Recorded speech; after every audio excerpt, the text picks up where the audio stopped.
I've never really felt like I needed to be anything big. I think that you live forever through the people that remember you, and it's okay if the people that remember me are just the people closest, I guess. I think that I am somebody who is very driven by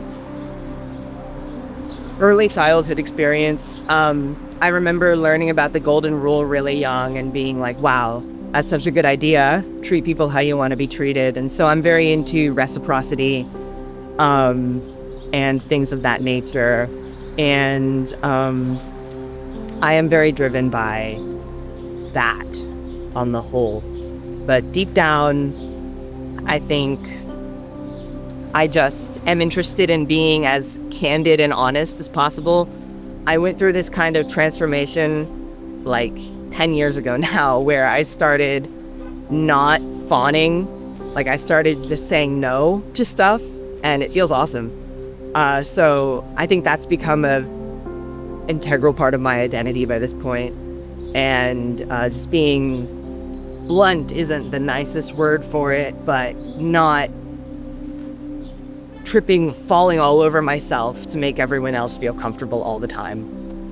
What makes me happy? My best friend in the whole world makes me happy. Sunshine makes me happy. Weed and quality time with the people I love. I think that deep down, I am somebody who just wants to experience all the beauty in the world. I don't know. I like pretty things. I like looking at pretty things. I like being around beauty. I'm a florist, so that's what I do for a living.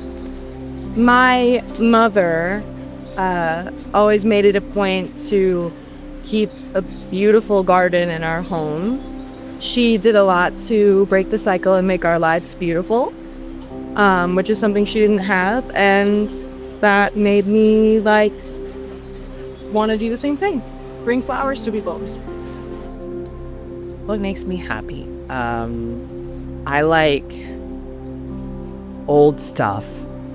I like antiques. I like dark wood. I like brick. Thinking of aesthetics that I like, but I guess deeper, I love learning.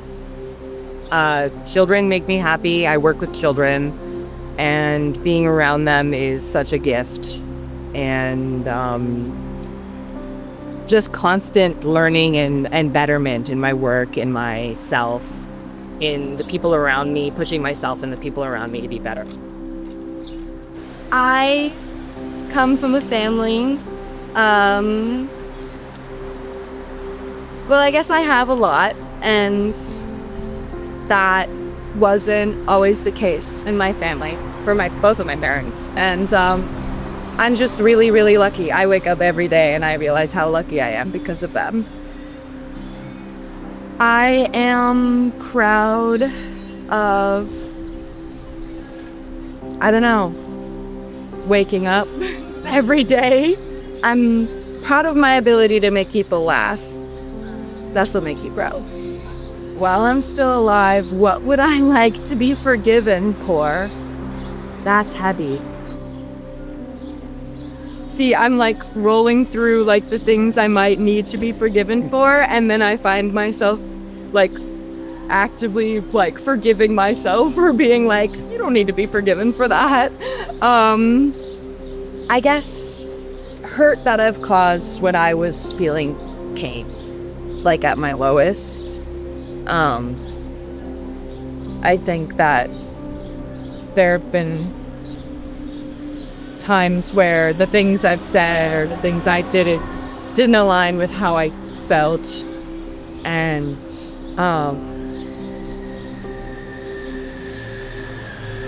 sometimes I can lash out. I get kind of angry. I think I'd like to be forgiven for that.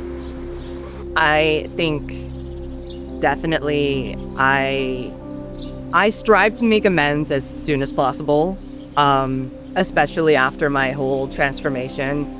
I will apologize for things in the middle of a fight and be like, yeah, that was out of line. I'm sorry. Like, I need to take a step back right now. But then if it's not in the moment, I try to do it after, like the next day. So I try to be kind of proactive about being forgiven. I don't want to wait till like I'm on my deathbed to be like, hey, I'm sorry for this, and have to handle that right there. I hate the idea of resentment brewing. So I try to apologize for things as soon as possible, but it's not always easy. And so I mess up or I don't do it. Apologizing is hard. And I guess I would want to be forgiven for the times that my bluntness was too much or it was uninvited, and where I didn't follow that golden rule very well.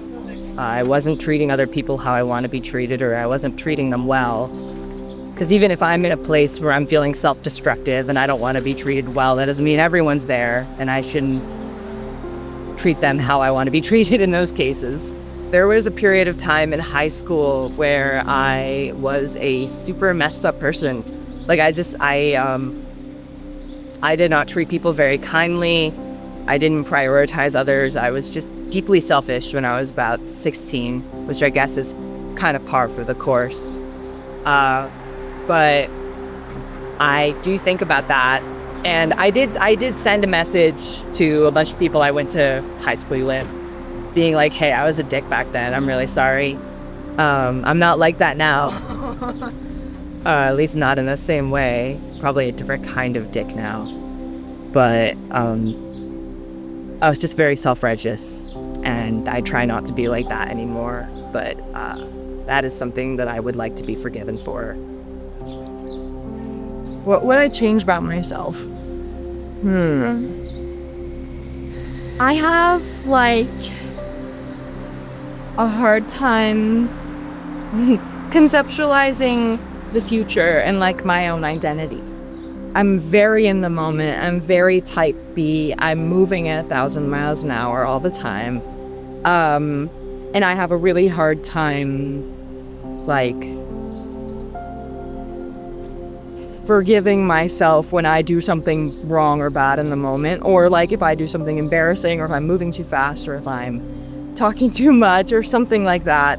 I think I would change, like, the way that I jump to judge myself so quickly, and I define myself by who I am moment to moment, and I don't think that makes sense. I think that I need to work on defining myself by all of my moments and less the mistakes I make.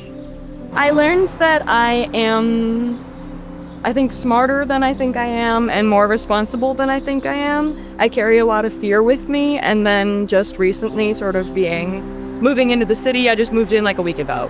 So I feel like I'm learning that I can trust myself more. I think my favorite part of myself is making people smile or laugh. Like that's what makes me love myself the most, when people around me are like enjoying my company. Like, obviously I can feel the love there. That's my favorite part. I am not in contact with my father at all. And a few years ago, he got diagnosed with prostate cancer, which is his case was one of like the less serious cases of cancer. Like, he wasn't gonna die, but it did make me think of his mortality and about whether or not I would like to make amends before he dies, which will eventually happen. Hopefully I'm still alive, I guess, like by that point. And I think I would be willing to forgive, absolutely, but I wouldn't want him necessarily back in my life. And I think that's an important distinction to me, that I am not going to hold this against you anymore, but I still not interested really in having a relationship. I am somebody who can feel trespassed upon quite easily. I hate to cite it to astrology, but I am a Scorpio. And I wouldn't say that I have like a a victim mindset, because I think I've like really worked my way out of that. But I think I am not as forgiving of other people for small trespasses against me as I could be. And I curate my life kind of based on those little experiences. And I'm like, well, this person said something off that made me feel kind of weird once, so maybe I'll avoid them from now on. Instead of like, I don't know, trying to get to know that person, seeing if there's anything like valuable that we can give each other. He was an alcoholic and a physically and emotionally abusive kind of guy. And I have definitely held that against him my whole life. And it very much informs my attachment style and my relationships.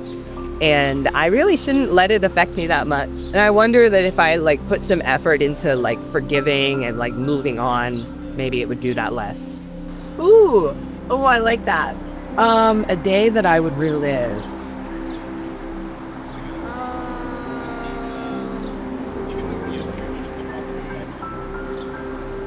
No.